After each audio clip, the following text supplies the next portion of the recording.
आपने Google ad account से YouTube के ऊपर अपनी एड रन की। अब आपने आफ्टर 2 और 3 डेज आपने अपनी देखना है कि आपकी यूट्यूब की एड किस तरह परफॉर्म कर रही है। ठीक है, आपने देखने हैं कि कौन से यूट्यूब चैनल के ऊपर और कौन सी यूट्यूब वीडियो के ऊपर आपके रिजल्ट्स डिलीवर हो रहे हैं। ठीक है, और जो रिजल्ट्स डिलीवर हो रहे हैं उसकी सीपीसी कितनी है, यानी कि कॉस्ट पर क्लिक कितनी है, उसका सीटीआर यानी कि क्लिक थ्रू रेट कितना है, ट्रू व्यू की कॉस्ट पर व्यू कितना मिल रहा है आपको, इंट्रैक्शन रेट क्या है, ये सब जो मैट्रिक्स हैं अब आपने आफ्टर 2 और 3 डेज एनालाइज करना है। एनालाइज करने के बाद आपने देखना है कि जिस चैनल के ऊपर या जिस वीडियो के ऊपर आपको कॉस्ट पर क्लिक महंगी पड़ रही है उसको आपने पॉज कर देना। ठीक है, आज इस वीडियो में मैं आपको बताऊंगा कि आपने जब गूगल के जरिए, गूगल एड अकाउंट के जरिए यूट्यूब के ऊपर अपनी एड रन करते हैं तो उसको आपने बाद में एनालाइज किस तरह करना होता है।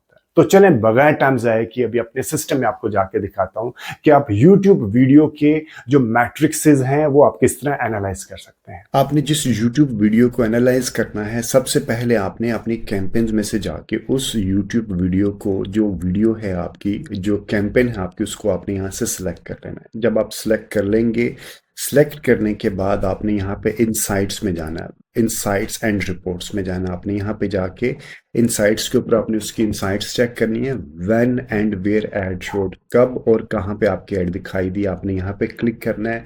डिवाइसेस में जाके आपने देखना है कि mobile phone, computer, tablets, TV screen. Number 1 तो मैंने इसको आपने लाइक ये भी आपको शायद मैंने ब्लाइंड किया होगा, इस वजह से आपको यहाँ पे नज़र नहीं आ रहा होगा। टैबलेट्स और टीवी स्क्रीन पे अच्छे रिजल्ट्स नहीं मिलते। आपने यहाँ पे आके उसकी बिड को -100% कर देना है। माइनस, यहाँ जैसे ही कैंपेन क्रिएट करें इसको वैसे ही वहाँ से ऑफ कर दिया करें। अगर आप वहाँ पे ऑफ नहीं कर पा रहे, आपको नहीं याद रहा, तो आपने यहाँ पे आके उसको -100% कर देना बिड को। ठीक है, ये आपको डिवाइसेस का बता देगा कि डिवाइसेस पे आपके कितने, कौन सी डिवाइस पे कितने इंप्रेशन मिले। फॉर एग्जांपल आपको मोबाइल फ़ोन पे कितने इंप्रेशन मिले और उसके बाद आपने उसकी बेसिस पे कितने ट्रू व्यू मिले। तो ये सारी की सारी आपने यहाँ पे इंप्रेशंस देख लेने हैं कि आपके मोबाइल फ़ोन पे अच्छे रिजल्ट्स मिल रहे हैं या कंप्यूटर पे मिल